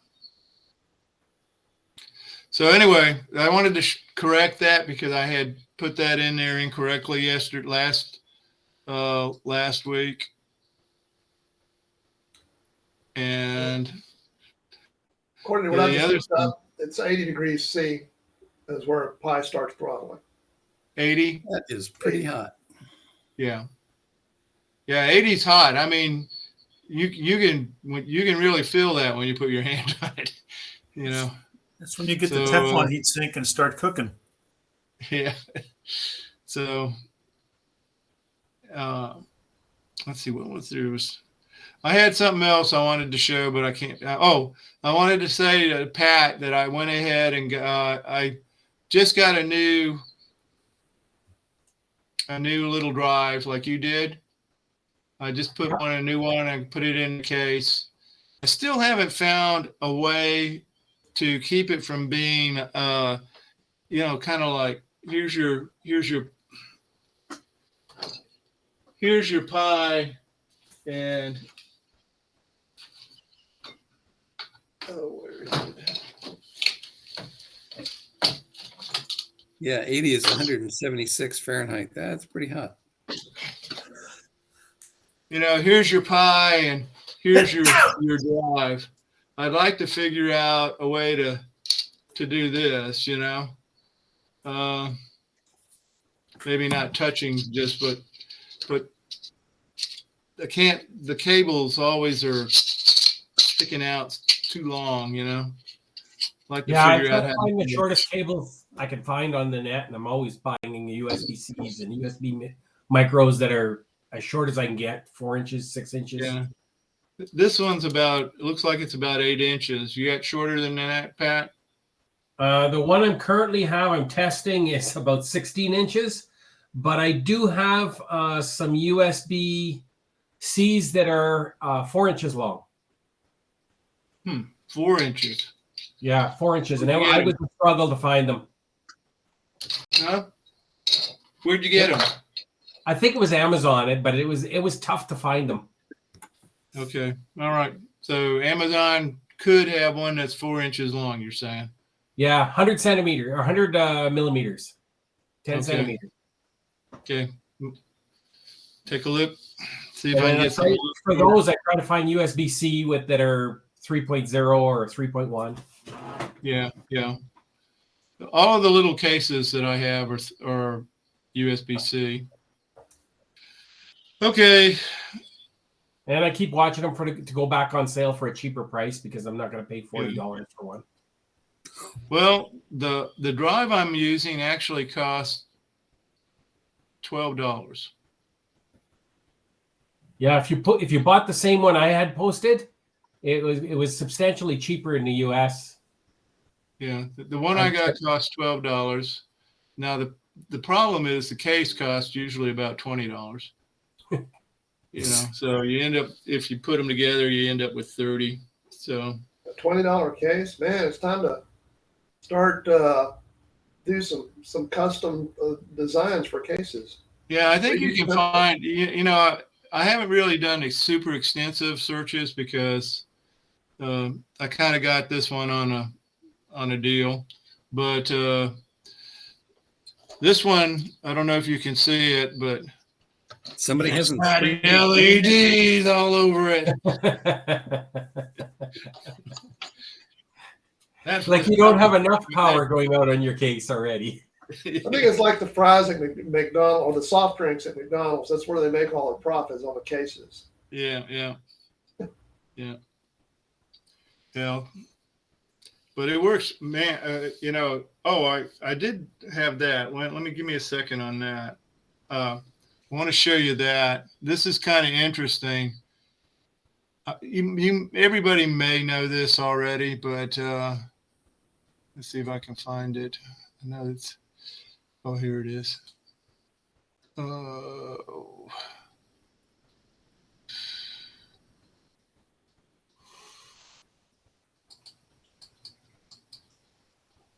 Give me just a second. It'd be kind of sad if you bought a Pi Zero for less than the amount that you pay for a case. Yeah. I keep looking RPI locator to see if there's anything available in Canada yet. Yeah. Nothing for Pi 4. Well, I'm on the mailing list from Adafruit, and they haven't sent me any emails yet. Well, I did see this though. Seed Studio, where Ray was talking about earlier, they do have not the Pi 4 like we have where we're using, but the Pi 4 module. They do have those available. They have the the 4 and I think the 2, if I saw right. Oh, the compute module. Yeah. So, you know, if I you're thought it really, was- really, really super hurting for a 4, that's a possibility. They didn't look like they were gouging either. No, but the problem with those is buying the daughter board essentially that mounts with it with all the parts, the I/O and everything. Hmm. They're $200. I wonder. They're ridiculous. I wonder specifically which Then components. you have to get a case. I wonder specifically which components it is they still have a shortage of. I mean, it's whether it's the processor chips or the the discrete components, or maybe something more the Wi-Fi. Kind of got the impression it was the processor chips, but don't quote me. Yeah, on that. I think it's the processor chip. See, that's strange because I thought that was something that they had made custom for those boards.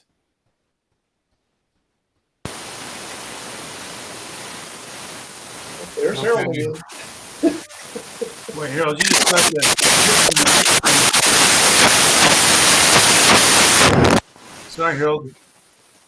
Yeah. Are you broadcasting on channel 2 or something, Harold?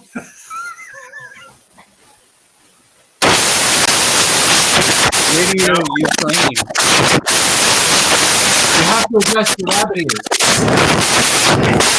Isn't this when they play All Hail to the Queen and BBC 3 shuts off?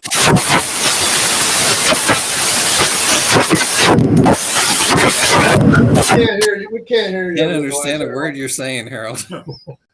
We got to chip in and get you a microphone, dude. Okay. Or cable or... All right. Give me a second here, and I'll do this last little bit and then get off. Thought maybe that was Radio Ukraine or something. You know? Yeah. Hello, What we don't Canada. know is he just sent a gazillion secret numbers to his people in Russia. Yeah, yeah. Okay. Anyway, what I wanted to show is this. All right. This is the. Card. Can you guys see this? I don't know if you can see this What's or your not. email, Doug? Your email? Yeah. You just the email. We got your email screen with restore pages. Okay. Wait a minute. Wrong screen. Okay. Give me a second. I'll stop sharing that. I'm gonna have to. Oh, it's this crap. Okay, well, I'm going to forget this. What I'll do is tell you it. Essentially, what happened is I wanted to know how fast the SSD was compared to the normal. But I uncovered something that I wasn't aware of. I mean, I knew they were slow and they weren't very, very high quality.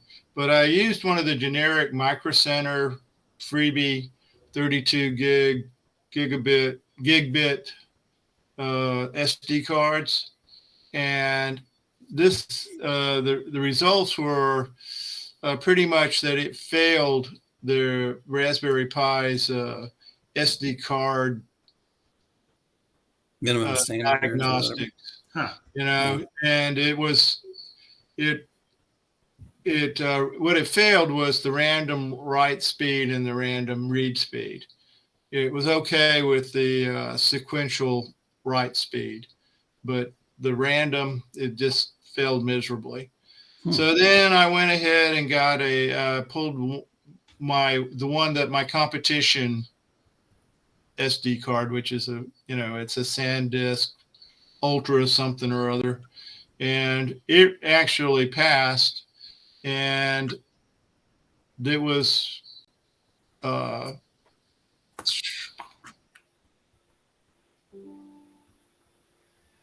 man, let's see.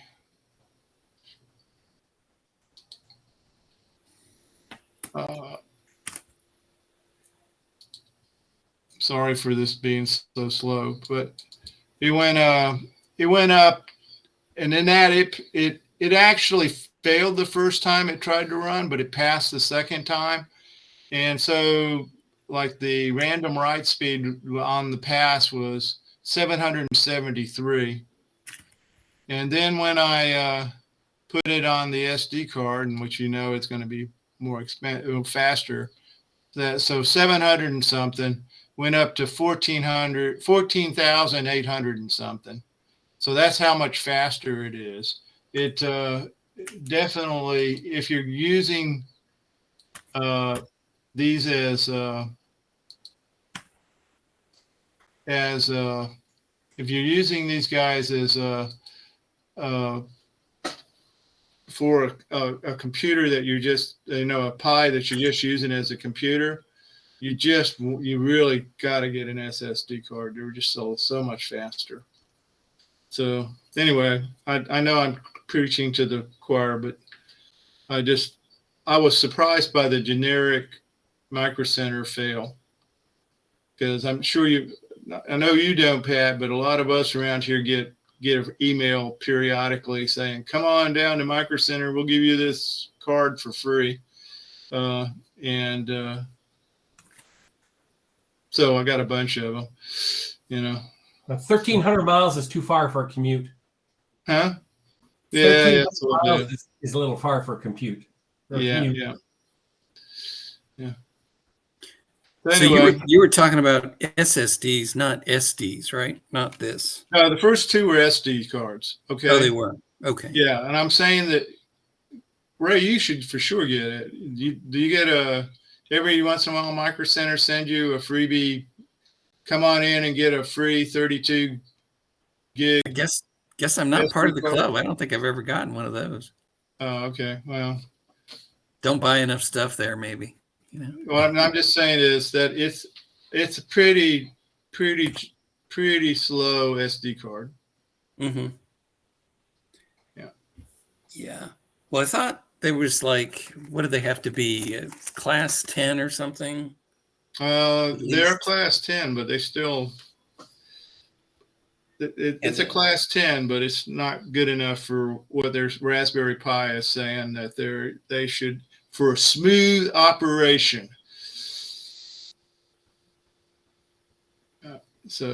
Yeah. These are older ones. I think these are 100 megabits per second, but they don't. I'm assuming that's in a sequential, read or something. Yeah, that's always the highest number. The difficult thing is figuring out where your bottleneck is. Is the bottleneck in your performance the memory, or is it the processor? So it's difficult. I guess you just have to try out different combinations, unless you have a better way to test how your application performs.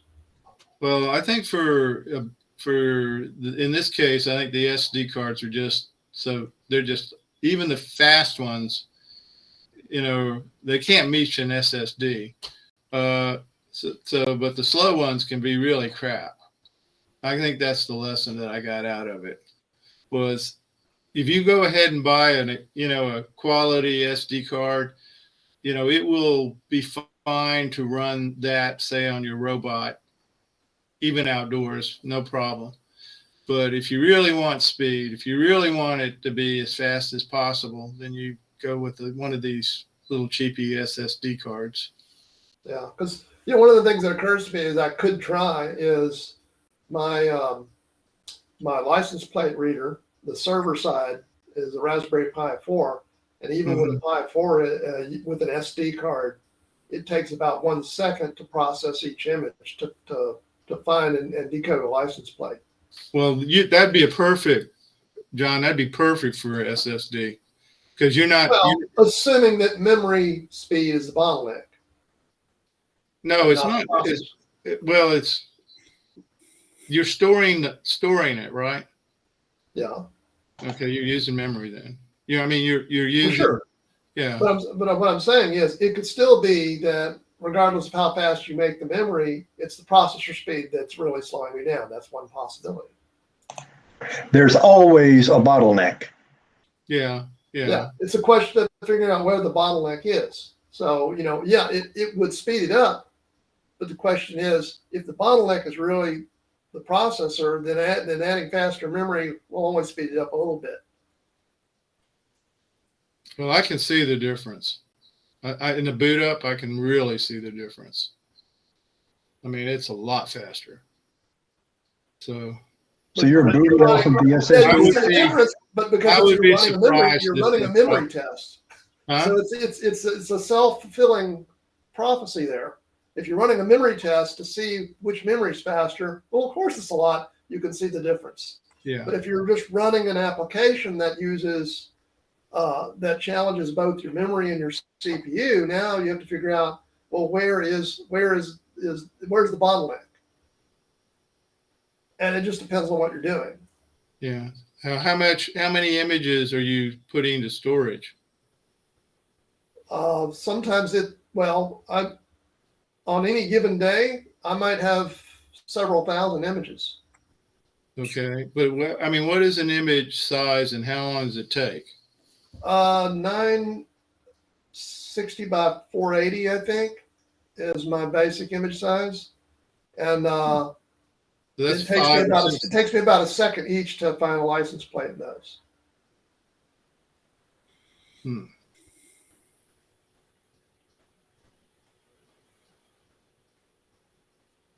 Well, like I say, I still think it'd be worth for, in that situation for you to try it, because it wouldn't be, it's not that expensive.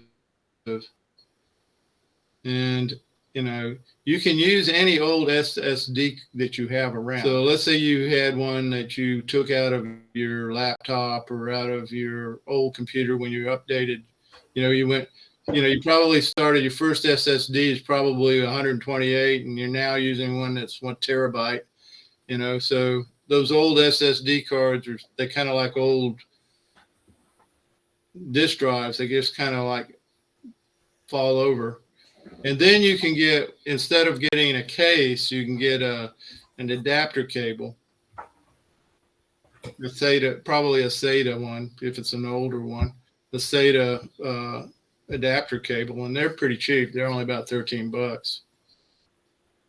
So for $13, you could test that theory if you've got an old SSD hanging around.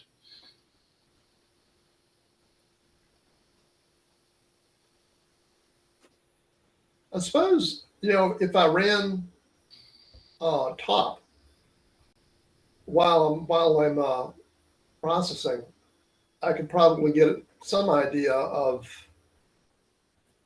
Actually, I think, to tell you the truth, come to think of it, I did run. It wasn't top. It was whatever. There's a variant of top, HS top or something like that. I can't remember what it's called.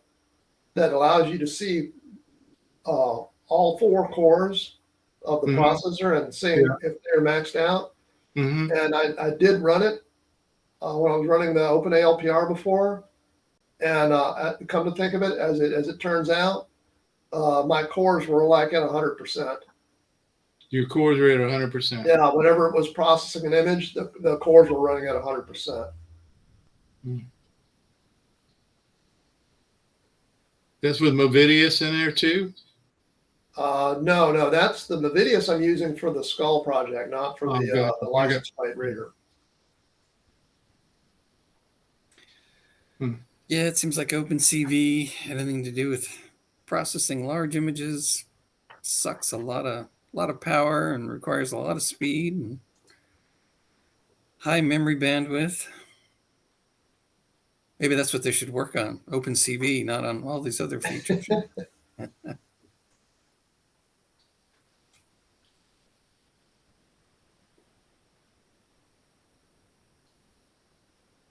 I'm finished.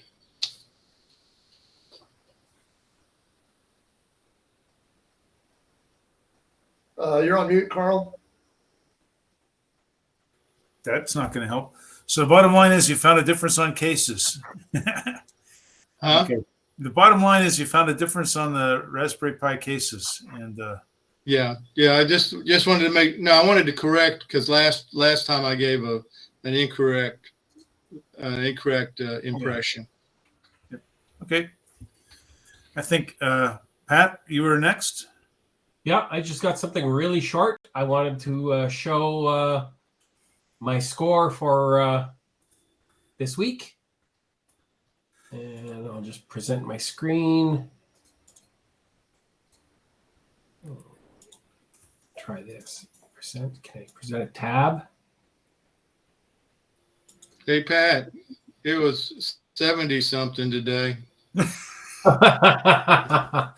Just rubbing it in, eh? I think the high was 0 here, 32. I missed the snow. I don't know about 46 inches, but 4 to 6. 4 to 6. oh, okay. 68 Pat. Can you see my screen? Yeah. So 10-inch snowblower tires. I scored 4 of those for the grand total of $0. Whoa, That's that's about as good as it can get. Yeah, it doesn't get better than that. No. And so that was my find this week. I mentioned I had a friend over at Christmas and come to visit for a couple hours, and I mentioned I was looking for tires, and he's got all sorts of stuff. And he says, "I got 4 in my garage. Come get them." Not Great. bad. That is going to be little knobby snowblower tires, so that's going to go on some sort of outdoor bot. I don't know, for the driveway, the grass, something. Yeah. Well, this is the time of year we thought we'd be seeing a robotic snowplow up in your way now. Yeah, well, your guys have too small a weight limit for contests. You know, your outdoor bot has a weight limit of 65 pounds. I think you should double that. We could push dirt around. Exactly. I don't want to go over the log. I want to push it out of the way. Push, yeah. Hey, Pat, don't stand in front of your snowblower or whatever. Yeah. I don't want to make the news. Not like that. No way. So I guess it's something with movie actors, because the guy that played Chekhov on Star Trek got run over by his SUV as well a few years ago. Ooh. And like it was bad because he's no longer in Star Trek. It killed him. I don't know. Thought it was in park, and I guess it wasn't in park, and went out to pull a garbage can out of the way. He wasn't wearing a red shirt, was he? Anton Yelchin, that was the actor's name. That's it for me. I've got Okay. that's about it. I'm just Great. heavily into work here. I've got to start up on the 23rd of January, so Oh boy. I'm concentrating on 2 different jobs in the same town. Or at least in the same town. Well, not my town, but they're both on site, and so I'm trying to get some stuff ready. So, not All right. much time for roboting. Bummer. Yeah.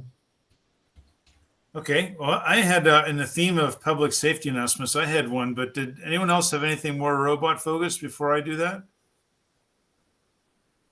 All right. Hearing none. So do many people on here use a 2-factor authentication like these? Most of us use SMS, I guess, but does anybody else use? Okay. It's my watch.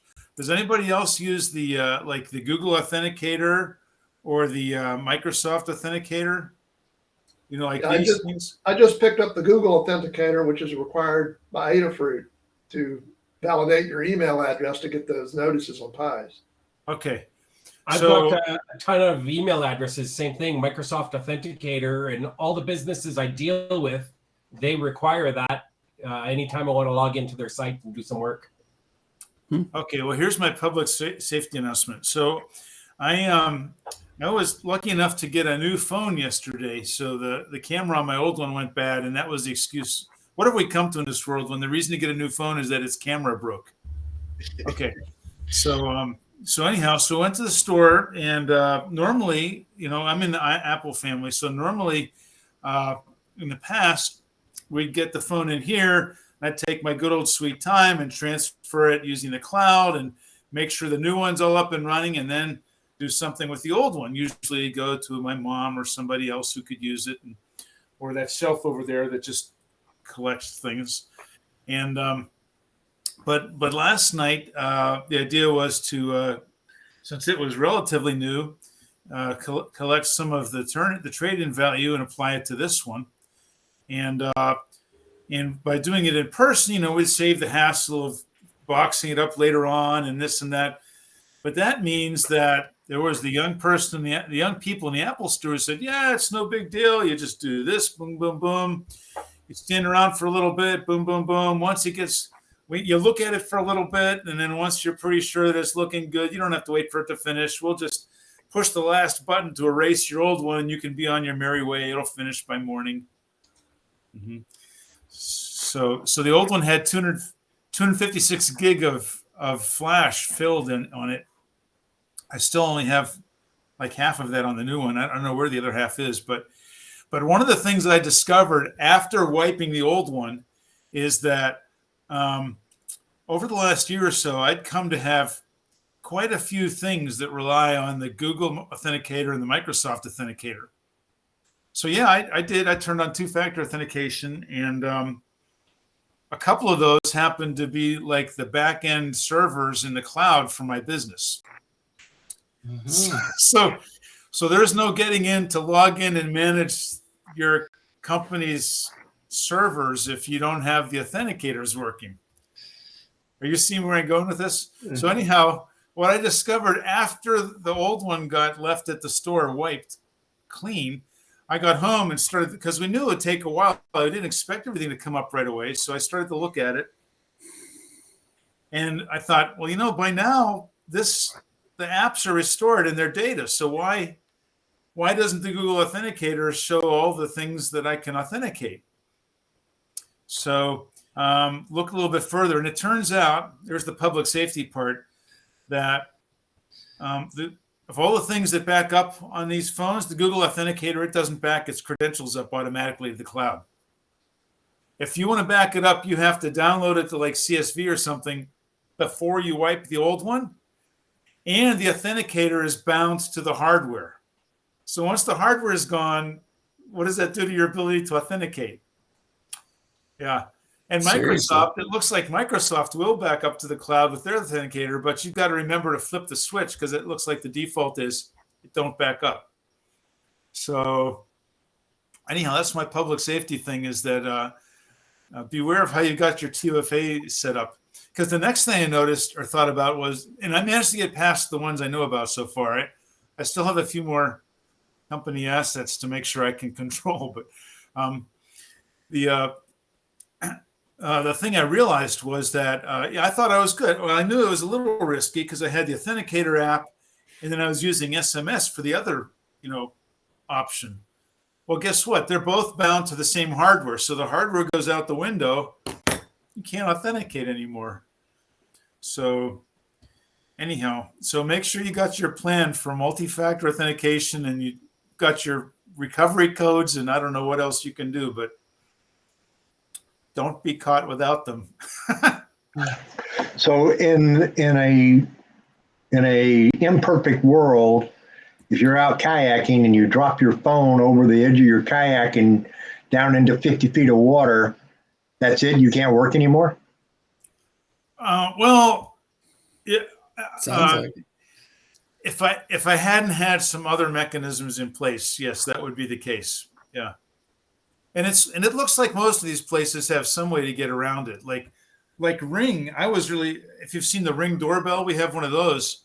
And I was really surprised, maybe a little or impressed. I don't know. It's a Bay Area company, but if you didn't have access to the old hardware with the authenticator, the only option they gave you was to upload a photo ID and take a picture of yourself. So I had to and they wouldn't let you import it. You had to use the camera through their app, snap a photo of your government ID, and then take a photo of yourself. And that went up to the cloud, and they did something, and then it said, okay, we believe it's you. Nothing could go wrong with sending a picture of your government ID to the Ring app. Yeah, nothing could go wrong. It's just all over the board because they're all different, right? Like some of them, they just came, their credentials went up and down, back and forth with the iCloud backup, no problem. Some of them were like Ring, where they want you to insert DNA sample, and it's like, oh gods. Anyhow. So check your to give it some thought, right? Because realize some of those things are saved with the cloud with their standard backups. Some of them you better flip a switch or else they won't be saved up with the cloud. Some of them you're on your own to have your own recovery codes. Some of them are explicitly bound to the hardware itself. It's like, I don't know. It's a crazy world we're in. Yeah. Okay, not exactly robotics, but that was my excitement of the week. Well, let me ask you this, Carl. Are you on permanent vacation now, or did you manage to get back to your servers and everything? Oh, no. As far as I know, I haven't found anything I can't access yet. So I can get at the servers, I can get at the databases, and there's a few other ancillary things, but I'm not concerned at the moment. I think everything else is no problem. But I just got to think about the, what is the plan? Yeah. Because even the SIM, like, okay, so like the authenticator apps, I think those are bound to the hardware ID. Yeah. But the SIM card, in truth, is bound to the or the phone number is bound to the SIM card. And there's this scam that can happen where people can go and claim to be you to like the AT&T store, and they can say, "Oh, I lost my phone," and they can take over your phone number. So they call it SIM slamming. So it's not necessarily easy or common to do, but social engineering, and it happens. So I don't know. It's just crazy world we live in. And maybe Jim has some thoughts on it being in the NSA, maybe with some visibility to what can ever happen. But yeah, I know I was working for a company 10 years ago that, and what was it? One of the guys' spouses was active deep into the like high security part of the NSA. And we were talking about, well, we should just use this new, cloud storage for our stuff. And this guy said, from what my wife tells me, I'm going to hand you the thumb drive and you're never going to touch the internet with it. But anyhow, I'm not like that. But yeah, so I think we're okay, Doug. But oh boy, it makes you think about backup plans. Hey, Carl, I want to show something real quick. Sure. Because that's the end of my rambling, unless there's other thoughts. I don't know if you can see this on the left side. Yeah. Running HTOP.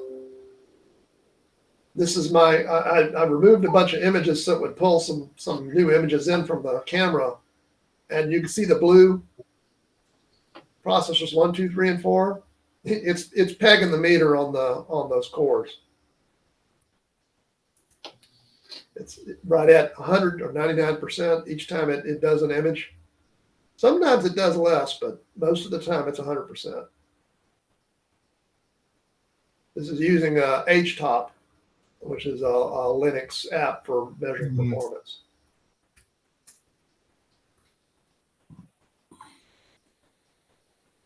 That's on your Pi 4? Yeah, it's on a Pi 4. Now, I thought I was using all four processors, all four cores simultaneously, but for some reason, HTOP's only showing one at a time. So I have to think about that. Although occasionally you could see multiple cores running at the same time, each time about 60%, if you watch carefully. So not sure. John, are you able to sort those PIDs by CPU percentage?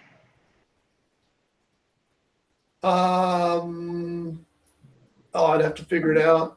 That's fine. Never mind. I thought it might be. I'm spoiled with some Windows stuff, so I thought it might be something where you could just click on the CPU percentage. It would sort by that, because you don't know what's using. No, it's not the bottom. It's not the bottom we're looking at anyway. It's up at the top. But I'm saying, but you were talking about the fact that it's only using one at a time. The question is, when it goes to two, what's using it? Yeah, there are a lot of zeros in there, John. No, I'm not looking at the bottom portion of the screen anyway. It's the top that's telling me the usage. I'm seeing a lot of zeros in the top there, John. Well, yeah, that's occasionally, but you see when it pegs the meter, you see those cores 1, 2, 3, and 4.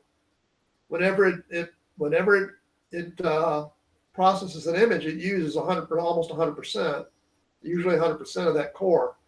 But why those cores aren't being utilized, I don't know. It looks like it's only using one core at a time, most of the time. So what do you think it's doing with the image? Is it compressing it or? It's running a lot of OpenCV stuff to and OpenALPR does some stuff with Tesseract, and there's a lot of stuff going on under the hood. But this test that you're showing here on the left, it's not doing any of that stuff, right? What? The test that you're doing, that you're showing us on the left, it's not doing any of those things, right? Oh, no, this on the left? Yeah, left of the screen. Ignore what you see on the right. Right. That was just something, that's a different Raspberry Pi is looking at. Okay. The window you see here is my Raspberry Pi 4 that's running OpenALPR. Oh, okay. So it's not like a separate test. Each image. Hey, John, can you, I think it says hit F6 and then select CPU percentage in HTOP. And that should get you your PIDs sorted by CPU usage. But I'm not getting any, you're not getting any useful information from the text that's below the bright green line. Well, the question is, when it goes to 2, is it using, what's using the second part of the second core? Well, that was the question that I had. I understand your point, John. This is a different question. So let's see, F6 is sort by.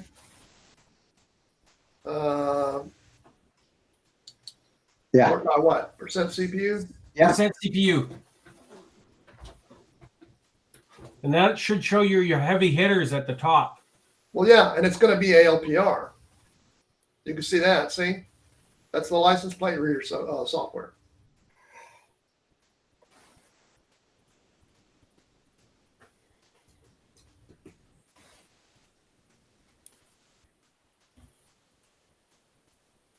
It's hard with the refresh rate that y'all are seeing on your end. It's kind of hard to tell what's going on. Yeah, we're good. We're good.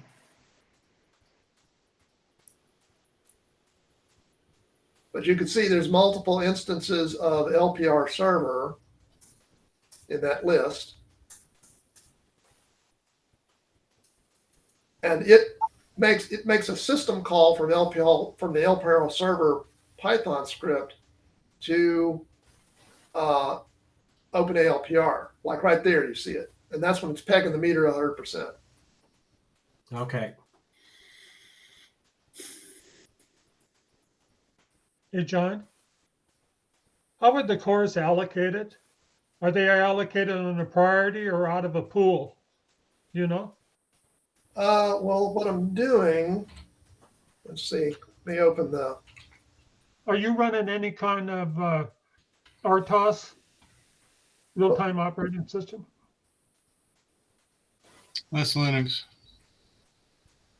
Looking for the command. Free RTOS, by any chance? Trying to remember how I'm designating, telling it to use multiple cores. It doesn't really matter, John. I was just a little curious. You don't have to go through any effort to. Yeah, I'd have to look at it. Anyway. Yeah, not a big deal. If it's a system call, I think it would be automatic that the OS would decide what core to run it on. Yeah, but I thought I had set this up to where OpenALPR would be being executed by 4 instances of LPR servers, so I should see more than one core hit 100%. I'm not Okay. seeing that. I'd have to go back and look and see how I've set it up. I Okay, can't that'll answer. be enough. I just wanted to show you that it is maxing out a core, when it goes to run OpenALPR. So for that core, memory won't help. Mhm. Right, unless you're got a bottleneck where it's only using one core because that's as much as it can read in at a time. Yeah. Not saying that is the case. I'm just hypothetically. All right. Well, I'm done. We can move on. I got a quick question. So, Jim, Has anyone ever used the Parallax Propeller 1 or Propeller 2 processors? Nope. Both have individual processors operating out of a central, what they call a hub, Mhm. Mhm. and they share the hub on time slices.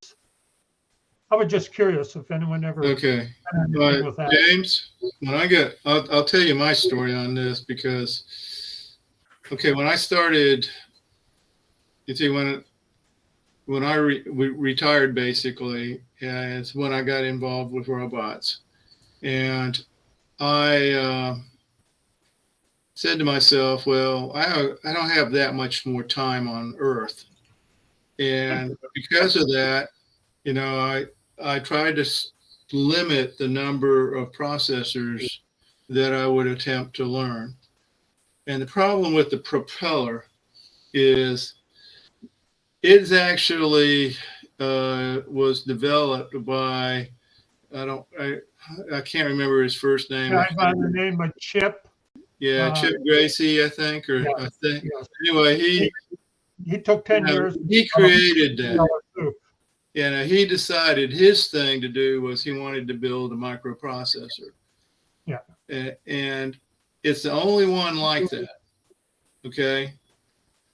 And so, on my own case and people that I've talked to, it's not necessarily a bad processor, but it's not a processor that you want to spend your limited time on Earth. It's too narrow. You know what I'm trying to say? Yeah.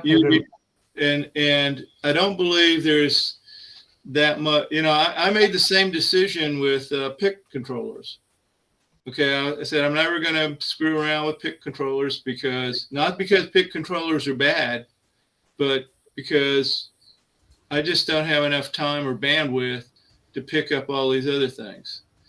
And it's gotten worse because as new stuff has come out, it's coming at you now at an extremely fast rate. Not enough time. Yeah, you just don't have enough time to, I think you have to kind of be very selective about what particular processors you want to work with. Like, for example, if you decide to work with STM micro processors, that's got enough speed, enough bandwidth, enough everything. Maybe you don't want to go, maybe you want to use an ARM processor, but you don't want to go into ARM programming. Well, that's what the Teensy does.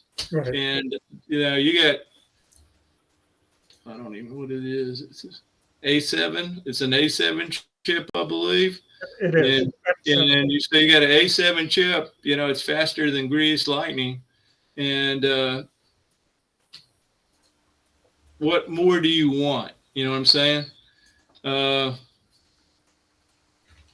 So anyway, I'm just saying this. It's better to try to make a path that's got a long future ahead of it.